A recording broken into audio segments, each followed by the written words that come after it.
오늘은 국세청에서 발간한 주택과 세금에 대한 내용을 한번 보도록 하겠습니다.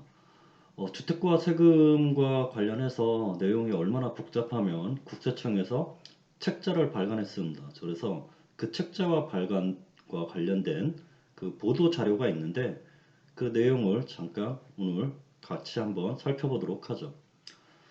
자, 여러분들 국세청에 들어와서 그 보도자료에 가면 여기 보도자료 여기 쪽으로 가면 주택과 세금 책자 발간이 있습니다. 자, 그래서 주택과 책자 발간 이 보도자료를 보시면 지금 보도자료를 보시면 자, 이렇게 국세청에서 주택과 관련된 이 세금에 대한 책자를 발간을 했다는 겁니다. 자, 그래서 주택과 관련된 세금이 워낙 복잡하기 때문에 그와 관련된 세금을 국세청에서 발간을 했습니다. 자, 그래서 최근 들어서 국민들의 일상생활에 밀접한 주택 관련 세금에 대한 관심이 크게 증가하고 있죠. 워낙 복잡하기 때문에 주택 취득 같은 경우는 중과세율이 적용이 되고 조정 대상 지역에 2주택이다 그러면 8%, 12% 세율이 적용이 되고 또 보유세 같은 경우 종합부동산세가 워낙 공시가가 올려가서 종합부동산세 과세가 강화가 됐고 양도소득세 같은 경우도 세율이 증가함에 따라서 그 양도소득세가 늘어나는 그래서 주택을 보유, 취득, 보유, 양도하는 단계에서 모든 세금이 올라갔습니다. 자, 그래서 국세청에서 행정안전부하고 협업해서 주택 관련 세금에 관련 책자를 발간을 했다는 겁니다. 그래서 취득세라든지 재산세라든지 종합부동산세, 그다음에 임대소득, 양도소득, 상속증여 및 주택 취득 시 자금조달 계획서 작성 방법 등에 대해서 책자로 발간을 했는데 자, 이게 자랑할 일인지 잘한 건지는 모르겠습니다. 자, 국세청에서 이렇게 복잡하게 책자까지 발행할 정도로 세금이 복잡하면 제대로 된 게 아니죠. 자, 이렇게 국세청에 책자를 발간하지 않아도 되니까 세금을 쉽고 누구나 국민 모두가 누구나 세법을 보고 이해하기 쉬운 세법을 만들어서 쉽게 세금을 납부할 수 있도록 해야지 이렇게 복잡한 세제를 만들어서 전문가인 세무사라든지 회계사들조차 판단하고 그게 어렵고 검토하기 어렵고 자 그러다 보니까는 상담 자체를 아예 해주지 않죠. 자 그러면 납세자 스스로 판단을 해서 세금을 납부를 해야 되는데 자 그러한 세금 납부가 납세자가 잘못 판단했을 때는 가산세를 물게 되는 겁니다. 자 그런 것들 때문에 이 국세청에서 이 복잡한 주택 관련 세금에 대한 책자를 발간했다고 자 이렇게 자랑을 하고 있는 겁니다. 자 그런데 요즘 이제 가장 이슈가 되는 게 자, 바로 이 자금 조달입니다. 자금 조달. 자, 이 자금 조달이라는 게 이제 아무래도 이제 종합부동산세가 과세가 강화가 되다 보니까 차라리 종합부동산세 내고 또 아니면 있는 주택을 팔아서 양도소득세를 내려고 하다 보면 양도세 종합부동산세가 너무 높기 때문에 자, 그럴 바에야 이제 자녀들한테 증여를 하게 되죠. 자, 그러면 옛날에는 이제 그 자녀한테 그 증여세만 가지고 봤는데 최근에는 이 국세청에서 증여받은 아들의 그 증여세 자체만은 이제 보지 않고 자, 증여자죠. 증여자 부모의 증여 자금이라든지 이 증여 재산의 출처가 어떻게 나왔는지 증여자의 자금 출처 조사를 하고 있습니다. 사실은 지금 실질적인 증여세보다는 이제 증여세와 관련된 증여자금과 관련된 자금 출처 조사를 지금 계속 하고 있고 그 내용에 대해서는 추가적으로 또 설명을 드리겠습니다. 자, 그래서 해당 책자에 보면 취득 단계에서는 지방세죠. 취득세를 부담을 해야 되고 보유 단계에서는 재산세와 종합부동산세를 부담을 하는데 자, 이렇게 취득세하고 재산세는 지방세입니다. 지방세고 지방자치단체가 과세하는 거기 때문에 지방자치단체의 관할 부서인 행정안전부가 관할이 되는 거고 자, 여기 종합부동산세부터 소득세법 자, 종합소득세 그 다음에 주택을 갖고 있음으로써 2주택 이상이거나 또는 공시가격 9억 원을 초과하는 고가주택에 대한 임대에 대한 소득세 과세가 이루어지는데, 자, 그러한 임대소득세.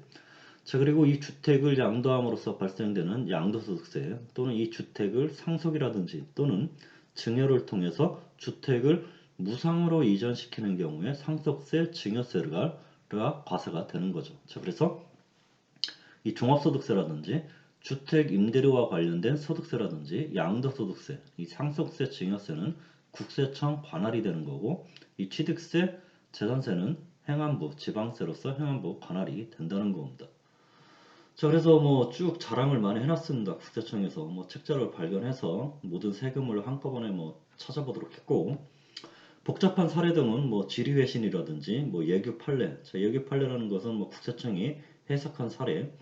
판례는 뭐 대법원 판례도 있을 거고 아니면 조세심판원 결정례도 있을 겁니다.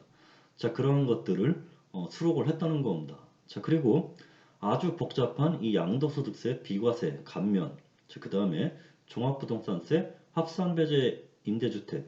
자, 종합부동산세 합산배제 임대주택이라는 것은 임대주택에 대해서는 종합부동산세를 과세하지 않겠다는 겁니다. 자, 그 내용에 대한 2021년 개정 내용을 상세히 반영을 했다는 거죠. 자, 그리고 뭐 얼마 전에 주택세금 백문백답을 국세청에서 발간을 했습니다. 자, 그 주택세금 백문백답 자료 중 문의가 가장 많고 이 복잡한 사례에 대해서 다시 책자로 구성을 했다는 얘기고, 자, 이렇게 취득, 양독, 상속, 증여에 대한 세금 일정이라든지 주택 공시가격 열람 방법이라든지, 자, 이 조정대상 지역이 지정이 되면 양도소득세가 중과가 되고, 조정대상 지역이 해제가 되면 양도소득세가 중과되지 않는, 자, 이런 양도소득세 중과 대상이 되는 조정대상 지역 지정 해제 현황에 대한 납세 의무에 뭐 이행이 되는 것을 뭐 정보를 담았다고, 자, 이렇게 자랑을 하고 있습니다. 자, 이렇게 복잡한 세금을 마치 과세관청 국세청에서 책자를 발행을 해서 납세자들한테 엄청난 선행을 베푸는 것 같이 자랑을 하고 있지만, 전혀 자랑거리가 아니라 이렇게 복잡하게 만든 거에 대해서 창피한 줄 일단 알아야 되죠. 이렇게 만들면 안 됩니다. 조금 더 쉽게 누구나 국민 모두가 알 수 있게끔 만들어야 되는데, 오죽하면 복잡하고 아무도 알 수 없기 때문에 국세청에서 이런 주택과 세금과 관련된 책자를 발간을 할까를 한번 생각해 봐야 되는 거죠. 자, 그래서 뭐 3월 4일부터 온라인 뭐 오프라인 구매가 가능하다는 겁니다. 주택과 세금과 관련된 뭐 주요 대형 서점이나 인터넷 서점에서 뭐 구매가 가능하고, 향후 요 이북이죠. 자, 이북 국세청 누리집, 그러니까 국세청 발간 책자로 국세청에서 이제 이북의 형태로 뭐 발간을 한다는 얘기고요. 그래서 뭐 다양한 납세 지원 방안으로 뭐 이런 것들을 계속해서 낸다는 겁니다. 자, 이런 쓸데없는 짓 좀 하지 말고 제발 세금 좀 간단하게 만드는 걸, 자, 그렇게 좀 해줬으면 좋겠다는 바람이죠. 자, 그래서 이러한 형식의 책자입니다. 주택과 세금이고, 뭐 제1편에서는 주택 취득과 관련된 세금, 취득세와 취득자금, 그 다음에 2편에서는 뭐 보유세죠. 주택 보유와 관련된 대표적인 보유세, 재산세와 종합부동산세고, 자, 3편에는 뭐 주택을 보유함에 따라서 주택을 임대했을 때 받는 주택 임대료에 대한 임대소득과 관련된 종합소득세 신고 내용이고, 4편에서는 뭐 주택의 양도와 관련된 세금, 양도소득세와 관련된 내용이고, 자, 마지막 5편에는 뭐 무상이전과 관련된 세금입니다. 자, 그래서 증여세라든지 상속세와 관련된 세금에 대한 내용을 아마 이 주택과 세금의 내용으로 담을 것으로 예상이 되고 그 목차를 구성을 했다는 거죠. 자, 그러면 주요 주택과 세금에 대해서 이 주요 책자의 주요 내용들을 한번 살펴보도록 하겠습니다. 자, 그래서 뭐 문답세로 뭐 제시를 했는데, 자, 취득세와 관련돼서 뭐 첫 번째 문답을 보죠. 자, 주택하고 조합원 입주권이 있습니다. 자, 그래서 주택하고 조합원 입주권이 있는 상태에서 조합원 입주권이 준공이 돼서 주택을 취득하는 경우, 자, 이때도 주택의 주택수로 봐서 중과세율을 적용받을 것이냐, 아니면 중과세율을 적용받지 않을 것이냐. 자, 그러한 질문인데, 자, 이 취득세에 대한 중과세율 8%, 12%는 승계취득일 때 얘기입니다. 승계취득이라는 것은 매매를 통해서 뭐 A의 주택에 있는 상태 그대로 승계 받아오는 거죠. 그 상태 그대로 받아와서 취득할 때 얘기고, 자, 이렇게 조합원 입주권이라는 것은 조합원 입주권 상태에서 재개발이라든지 재건축을 통해서 기존 주택을 부셔버리고 관리 처분 인가가 나면 이제 주택이 아니라 조합원 입주권으로 변환이 되고, 자, 이러한 조합원 입주권 상태에서 조합원 입주권을 취득을 합니다. 자, 그리고 이 조합원 입주권 상태에서 재개발 재건축 조합이 완공이 되면 주택을 받게 되는데, 자, 이러한 주택은 이렇게 무슨 매매를 통해서 A의 주택을 그대로 승계 취득하는 그런 이전받는 그런 승계 취득이 아니라 원시 취득에 해당이 된다는 거죠. 자, 원시 취득이라는 것은 기존에 없던 그 나대지 땅에서 새로운 게 하나 생겨났다는 겁니다. 자, 그래서 조합원 입주권은 기존 주택 부셔버리고 나대지 상태에서 새로운 주택을 취득을 한 원시 취득으로 보기 때문에 그냥 원시 취득과 관련된 2.8%의 세율이 적용이 된다는 겁니다. 자, 그래서 주택과 조합원 입주권이 있는 상태에서 조합원 입주권이 준공됐다 하더라도 두 개의 주택으로 봐서 취득세가 뭐 8%, 뭐 그 다음에 12% 중과되는 게 아니라 2.8%의 원시 취득세율이 적용된다는 겁니다. 자, 그리고 5억 원일 때 뭐 취득세는 1% 500만 원이고 뭐 지방교육세는 0.1% 50만 원이고 농어촌특별세는 0.2% 100만 원에서 650만 원의 세금을 부담한다는 겁니다. 자, 그 다음에 주택을 공동명의로 했을 때 재산세 혜택이 있냐? 없습니다. 자, 재산세는 어떻게 산정을 하면 주택의 공시가격을 가지고 재산세를 산정을 하는데, 자, 만약에 주택을 뭐 두 명이 부부가 공동명의로 소유를 했다. 자, 그러면 주택의 공시가격을 만약에 예를 들어서 뭐 부부가 50% 소유를 했다. 그러면 주택의 공시가격이 뭐 5억이다. 자, 그러면 부부가 각각 2억 50%씩 2억 5천, 2억 5천. 자, 이렇게 공시가격 2억 5천, 2억 5천 분할한 상태에서 재산세를 산정하는 게 아닙니다. 자, 그렇게 산정하는 게 아니라 공시가격 5억 원의 주택을 부부가 50대 50, 그러니까 50%, 5대 5로 가지고 있을 때, 이 5대 5로 가지고 있을 때 이 주택의 공시가격 5억 원, 5억 원의 공시가격에 대해서 우선 재산세를 산정을 하고, 그렇게 산정된 재산세를 50% 각각 50% 나누어서 각각 부부에게 고지를 하는 겁니다. 자, 그렇기 때문에 재산세는 단독 명의로 소유한 경우나 공동 명의로 소유한 경우나 이 공동 명의 소유했을 때 두 사람의 재산세를 합친 거와 그 다음에 단독 명의 소유했을 때 단독 명의로 부과된 그 세금과 별 차이가 없다는 겁니다. 자, 왜냐하면 하나의 주택에 대해서 공시가격으로 그 주택의 공시가격으로 재산세를 계산해서 둘로 쪼개서 지분 50대 50으로 나누어서 부가고지를 하는 것이기 때문에 결국 그 두 개를 합치면 단독 소유할 때나 별 차이가 없다는 거죠. 자, 그 다음에 이제 상속받은 경우에 상속 등기되지 않았을 때 이 재산세 종합부동산세죠. 자, 6월 1일 기준에 소유자한테 재산세, 그 다음에 종합부동산세가 부과가 되는데, 자, 6월 1일 날 이전에 상속이 됐는데, 자, 6월 1일 시점에 상속 등기가 되지 않았다. 자, 그러면 6월 1일 시점에는 피상속인의 명의가 돼 있는 거죠. 자, 6월 1일 피상속인의 명의가 돼 있는데 피상속인은 이미 사망을 했습니다. 자, 사망을 했기 때문에 자, 6월 1일 날 누가 세금을 낼 건지 재산세, 종합부동산세를 누군가한테 정해서 상속인들이 정해서 상속인 중에 한 명이 내겠다. 자, 그렇게 신고를 하면 6월 1일부터 6월 10일 사이에 신고를 하면 되는데 신고하지 않는다? 자, 그러면 주된 상속자한테 재산세가 부과가 되는 겁니다. 자, 그래서 주된 상속자는 바로 재산에 대해서 상속 지분이 제일 높은 사람이고, 자, 그러한 사람이 여러 명이다. 자, 그러면 나이가 제일 많은 사람이 주된 상속자가 되고 재산세 납세 의무자가 되고, 자, 그 다음에 종합부동산세가 과세가 되는 겁니다. 자, 이 상속재산이 문제가 되는 게, 자, 서울을 예를 들면, 자, 서울은 이제 그 조정대상 지역이죠.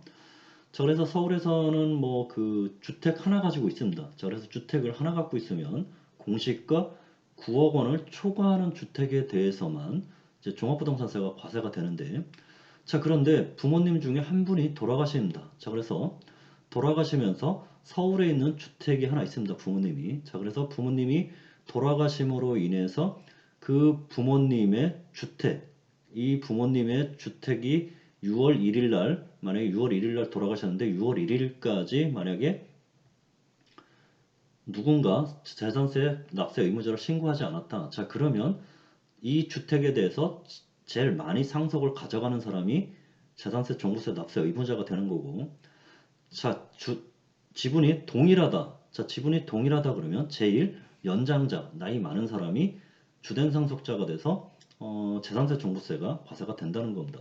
자, 그런데 문제는 이게 서울시 주택의 공시가가 뭐 워낙 높기 때문에 이 두 개를 합쳐버리면 종부세가 굉장히 많이 나옵니다. 자, 그래서 서로 동일한 지분으로 가져갈 것이라고 합의를 하고 주된 납세자를 자, 신청하지 않았다. 자, 그러면 그 동일하게 가져간다고 한 그 형제들 중에 또는 뭐 아버님이 돌아가서 어머님이 가져가신다. 그러면 제일 나이 많은 어머님 또는 어머님이 안 가지고 형제들이 가져간다. 그러면 제일 나이 많은 형제가 본인의 주택과 합산이 돼서 재산세 종부세가 과세 부과가 됩니다. 자, 그렇게 되면은 재산세 종부세가 굉장히 많이 나오죠. 자, 왜냐면 한 개의 주택과 이 상속받은 주택 두 개의 주택을 공시가격을 합산하게 되고, 자, 기존에 한 개의 주택에서는 뭐 9억 원을 공제받을 수 있었는데 이제 상속받아놓아서 두 개의 주택이 됐기 때문에 6억 원만 공제가 받습니다. 자, 그래서 종부세 폭탄이 나올 수 있는 거죠.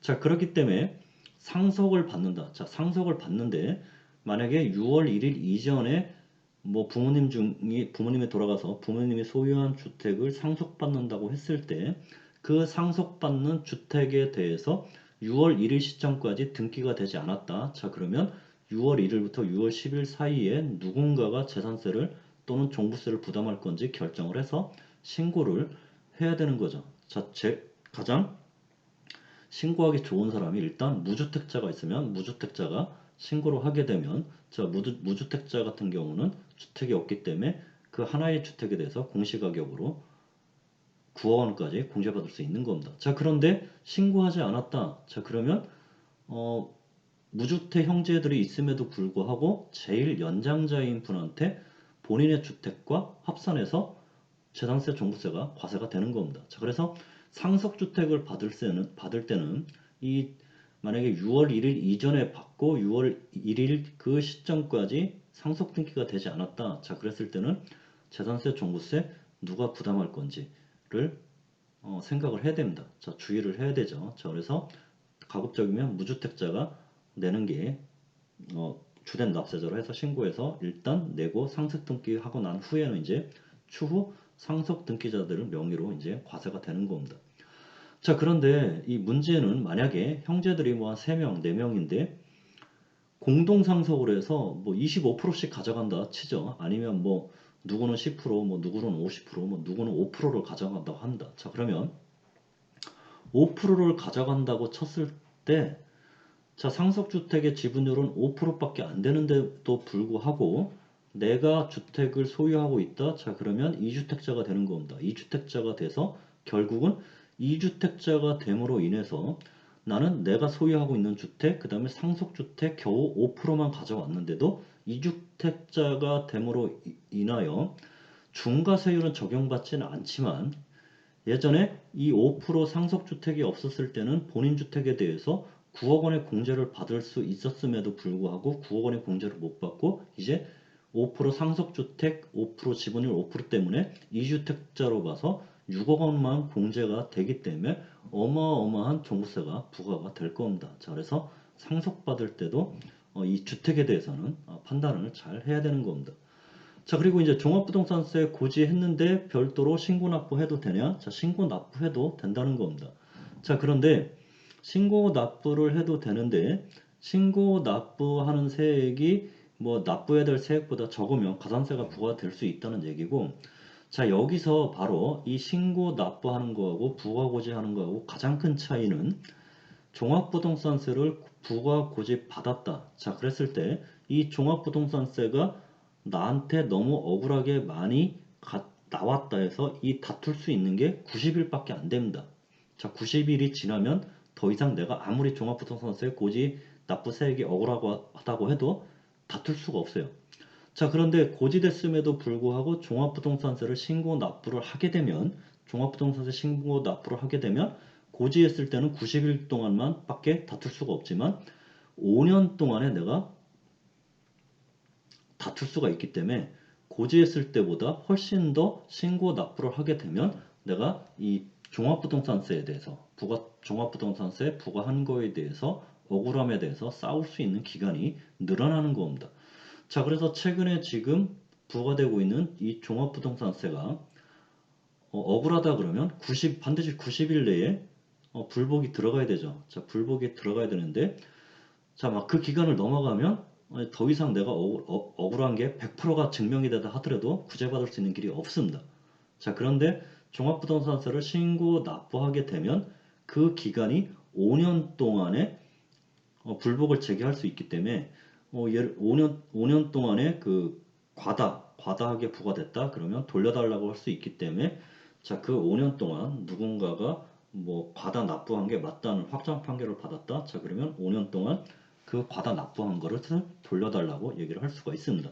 자, 그래서 이 종합부동산세 고지서만 끝내게 되면 더 이상 억울한 세금이 부과됐다고 하더라도 90일 내에 다투지 않으면 국가가 그냥 이겨버리는, 자, 그러한 사태가 되기 때문에 신고 뭐 올해죠. 이제 올해 뭐 지금까지 아직 종합부동산세가 뭐 고지가 안 됐기 때문에 이제 실감이 안 날 겁니다. 자, 그런데 올해 공시가 올라가고 세율 올라가고, 자, 6월 1일 지나서 이제 11월, 12월에 고지가 되죠. 자, 그때 종합부동산세가 고지가 됐을 때, 자, 그때는 이제 신고 납부를 할 건지 아니면 고지 납부를 끝낼 건지 판단을 해야 됩니다. 신고 납부를 하게 되면 내가 아무래도 과다 납부한 걸 돌려달라고 주장할 수 있는 기간이 5년으로 늘어나는 거고, 만약에 신고를 하지 않고 그냥 고지서 납부로 끝내버렸다. 자, 그러면 90일 동안 내가 과다 납부됐다고 주장하지 않으면 그냥 거기서 끝나버리고 더 이상 이의를 제기할 수 없는 겁니다. 자, 그리고 공동부영위로 소유한 이 종합부동산세는 원래 1주택자 규정을 적용 못 받았는데, 자, 제가 예전에 유튜브에 올렸듯이 이제 선택적으로 1주택자로 적용받을 수도 있을 거고, 아니면 각각 소유한 걸로 봐서 자, 6억씩 각각 공제받아서 종합부동산세가 과세될 수도 있고, 또는 1세대 1주택자로 봐서 자, 9억 원의 공제를 받고 연령공제와 주택 보유 공제를 적용받아서, 자, 이렇게 1주택자로 9억 공제받고 연령공제 그 다음에 주택 보유 세액공제 차감한 금액과, 아니면 부부 50% 쪼개서 부부가 각각 6억씩 공제받아서 부과된 종합부동산세를 계산해서 자, 둘 중 적은 금액으로 선택을 할 수 있다고 얘기를 했습니다. 제가 그 방법 유튜브에 지난번에 올렸고, 자, 그리고 종합부동산세 산정하는 방법에 대해서도 유튜브로 올렸으니까 자, 그 부분을 참고하시면 될 겁니다. 자, 그 다음에 뭐 주택 임대소득세와 관련된 거죠. 자, 고가주택 9억 초과 주택을 형제가 각각 5대5로 보유했다. 자, 그러면 각각이 한 개의 주택을 보유하고 각각이 고가주택을 보유한 거기 때문에 각각 임대소득세 신고 납부해야 된다는 겁니다. 자, 그런데 둘 중 하나의 합의로 인해서 한 사람의 귀속자로 정했을 경우에는 그 한 사람의 주택 임대소득으로 가는 거고, 나머지 한 사람은 주택 임대소득으로 가지 않는 겁니다. 자, 그런데 한 사람의 임대수익 귀속자로 정하지 않은 경우에는 두 사람이 각각 고가주택을 소유하는 것으로 봐서 임대소득세가 과세가 되는 거고, 자, 임대소득과 관련된 소득세 계산할 때는 당연히 대출을 받은 게 있다. 거기에 관련된 이자 당연히 뭐 필요경비에 뭐 경비로 처리할 수 있다는 겁니다. 경비로 인정받을 수 있다는 거죠. 자, 그리고 이제 2021년 6월 1일 이후 양도하는 주택, 이 조합원 입주권에 대한 세율이 변경됐죠. 자, 그래서 2021년 5월 30일 이전 양도하는 것에 대해서는 2021년 5월 30일 이전 주택 조합원 입주권 양도하는 경우에는 보유기간이 1년이면 40%, 1년 이상 되면 기본 세율을 적용받았었는데, 자, 2021년 6월 1일 이후에 6월 1일 이후부터 주택 조합원 입주 주택하고 주택 또는 조합원 입주권을 양도하는 경우 보유기간이 1년 미만이면 70%, 보유기간이 2년 이상 1년 이상 2년 미만이면 60%. 자, 보유기간 2년 이상을 보유를 하고 매각을 했을 때 기본 세율을 적용받는 겁니다. 자, 그래서 2020년 8월 3일 매매로 조합원 입주권을 취득을 합니다. 조합원 입주권을 취득하고, 자, 조합원 입주권을 매매로 취득했다는 거죠. 자, 그리고 2021년 10월 2일 양도하는 경우 양도소득세 세율은 어떻게 적용되는가? 자, 그러면 2020년 8월 30일 취득했고 2021년 10월 2일 날 양도를 했으면 보유기간이 약 1년 2개월 정도 된다. 자, 그러면 1년 2개월 정도 되면 이 조합원 입주권 보유한 기간이 1년 이상 2년 미만에 해당되기 때문에 양도세 세율은 60%, 즉 요 2021년 6월 1일 이후에 양도를 했기 때문에 이 60%의 세율이 적용이 된다는 겁니다. 자, 그래서 차액이 1억 원이다. 자, 그러면 국가가 6천만 원 가져가고 본인은 4천만 원만 차익을 남기는 겁니다. 자, 그리고 뭐 1세대 1주택 보유기간. 자, 2021년 1월 1일 현재 1세대 1주택인 경우 그 주택을 양도하는 경우는 당초 취득한 날로부터 주택 보유기간을 기산을 하고 거주기간은 뭐 보유기간 중 거주기간을 산정을 합니다. 자, 그런데 2021년 1월 1일 시점에 2주택이다. 자, 그러면 2021년 1월 1일 이후에 2주택인 경우에는 그 2주택 중 하나의 주택을 하나의 주택을 매각한 최종적으로 1주택이 된 그 시점부터 보유기간, 거주기간을 계산을 하는 겁니다. 자, 그런데 여기서 뭐 2주택이라 2021년 1월 1일 이 시점에 2주택이라 하더라도 뭐 일시적 2주택은 뭐 대체주택을 취득한 거죠. 자, 그런 경우는 제외를 한다는 겁니다. 자, 그 다음에 뭐 증여받은 경우에는 증여 전 6개월, 증여 후 3개월까지의 해당 주택의 매매 사례가액을 보는 겁니다. 자, 매매 사례가액이라는 것은 아파트 같은 경우는 국토교통부 실거래가 조회를 하게 되면 얼마에 매각을 했는지 다 나타나죠. 자, 그러면 그러한 매매가를 증여가액으로 봐서 증여세를 신고 납부해야 된다는 거죠. 자, 그래서 최근에 가장 이제 문제가 되고 있는 부분이 바로 이 부분입니다. 자, 주택을 증여하면서 담보된 채무를 함께 이전하는 부담부 증여라고 얘기를 하는데, 자, 이 부담부 증여는 쉽게 얘기하면 무슨 얘기냐면, 자, 이런 얘기입니다. 자, 주택에 10억짜리 주택이 있습니다. 자, 10억짜리 주택에 만약에 전세 보증금이 6억 원이고 대출금이 3억 원입니다.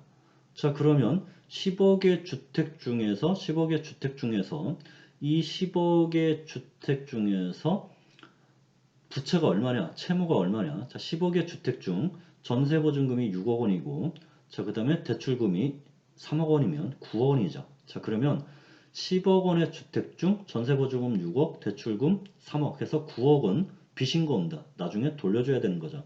자, 이렇게 증여를 하는데, 증여를 하면서 이 10억의 주택을 증여받으면서 증여자가 갚아야 될 전세보증금 6억, 증여자가 갚아야 될 대출금 3억, 그 9억까지 전부 승계해서 증여받은 자를 수증자라고 얘기를 합니다. 나중에 수증자가 이 전세보증금하고 대출금 상환하는 조건으로 받는 증여를 부담부 증여라고 얘기를 하는 거죠. 자, 그래서 10억 중에 이 부담부 증여를 받는 경우 이 수증자, 증여받는 자가 인수하는 채무 인수하는 전세보증금 6억 원과 대출금 3억 원을 차감한 결국 10억 중에 채무 인수에 9억 원을 차감한 1억 원에 대해서만 증여세를 수증자가 증여받은 자, 수증자가 증여세를 납부하는 거고, 자, 이 대출금 3억 원과 전세보증금 6억 원에 대해서는 이 증여자가 부담해야 될 채무가 없어지는 것을 조건으로 이 주택을 이전한 거기 때문에 양도로 보는 겁니다. 자, 그래서 이 재산 주택 10억가액에서 채무 인수한 9억 원을 뺀 1억 원은 수중자가 부담해야 될, 증여받은 자가 부담해야 될 증여세가 되는 거고, 이 채무 인수, 증여받은 자가 인수하는 채무, 대출금 3억 원과 전세보증금 6억 원, 합계 9억 원에 대해서는 이 증여자가 양도소득으로 봐서 양도소득세로 신고, 납부해야 되는 거죠. 자, 그런데 이 양도소득세를 신고 납부해야 되는데 만약에 이게 1세대 1주택이다. 자, 그러면 1세대 1주택이면 당연히 이 부담부 증여를 통한 이 주택 채무 인수분 9억 원에 대한 양도소득세에 대해서도 1세대 1주택 비과세를 적용받는 겁니다. 자, 1세대 1주택 비과세를 적용받고 10억 원이 9억 원을 초과했기 때문에 9억 초과분에 대한 그 9억 초과분에 대한 비율로 해서 이 채무 인수의 9억 원에 대한 양도소득세를 부담을 하는 거죠. 자, 그렇기 때문에 이 부담부 증여를 가게 되고 특히 1세대 1주택이다. 그 1세대 1주택 비과세를 적용받는다. 자, 그러면 이 증여자가 부담하는 양도소득세, 그 다음에 수중자, 증여받은 자가 부담하는 증여세 이 두 개 합친 거 하고 아예 주택을 뭐 대출도 없고 전세도 없고 그냥 10억짜리 주택을 대출 전세보증금 아무것도 없는 상태에서 10억짜리를 증여를 하게 되면 증여세가 엄청나게 많이 나오고 이 양도세 증여세 합친 것보다 이 부담부 증여로 가서 양도세 증여세 합친 것보다 자, 채무가 아예 없는 상태에서 증여를 하게 되면 이 증여세가 엄청나게 많이 나옵니다. 자, 그래서 실무적으로 이 부담부 증여를 통해서 이 증여를 하는 절세 효과를 많이 보는 것으로 그동안 뭐 많이 이용을 했고 지금도 많이 이용하고 있습니다. 자, 그래서 지금 그 부분에 대해서 이제 국세청에서 이 증여받은 애가 전세보증금 6억 원과 대출금 3억 원을 어떻게 나중에 상환하고 어떻게 뭐 보증금을 뭐 내줄 건지 자 이런 것들을 뭐 매년 1회 이상 해서 검증을 하고 있다는 겁니다. 자, 그래서 이제 이런 증여에 대해서 조금 강화가 됐는데, 자, 문제는 이게 문제가 아니라, 자, 부담부 증여를 하게 되면, 자, 부담부 증여하는 시점에 이 증여세 조사해봐야 나올 게 없습니다. 자, 왜냐면 그 시점에서는 전세보증금 6억, 대출금 3억이 명확하게 있고, 자, 그 부분은 이제 인수를 해서 다 인수받으면 되는 거고, 자, 그러면 증여세 내고 양도세 내고 아무 문제가 발생이 되지 않죠. 자, 그런데 이 채무, 대출금 3억 원과 전세보증금 6억 원을 갚아야 되는 것은 나중에 문제입니다. 자, 그렇기 때문에 증여받는 시점에서 증여세를 조사해봐야 나올 게 없고 그 사후 관리를 통해서 자, 이런 뭐 전세보증금이라든지 대출금을 안 갚았다. 자, 그랬을 때만 이제 뭐 부모가 대신 전세보증금을 넣어줬다든지 아니면 부모가 대신 대출금 3천만 원을 갚아줬다든지 자, 그 시점에 가서 증여세를 이제 과세를 할 수 있기 때문에 자, 이제 이 증여세를 조사하는 게 아니라 자, 이렇게 부담부 증여를 주든지 아니면 이제 종부세가 많이 과세가 되고 또 양도세를 뭐 과다하게 납부할 뭐 할 것보다는 차라리 주택 가격은 서울시 같은 경우는 계속 상승한다고 보고 차라리 자녀한테 증여를 해주자. 자, 그러면 이제 자녀에게 증여를 해주면 그러니까 자녀에게 증여세 조사가 나오는 게 아니라 자, 부모님한테 자금 출처 조사가 나옵니다. 자, 그러면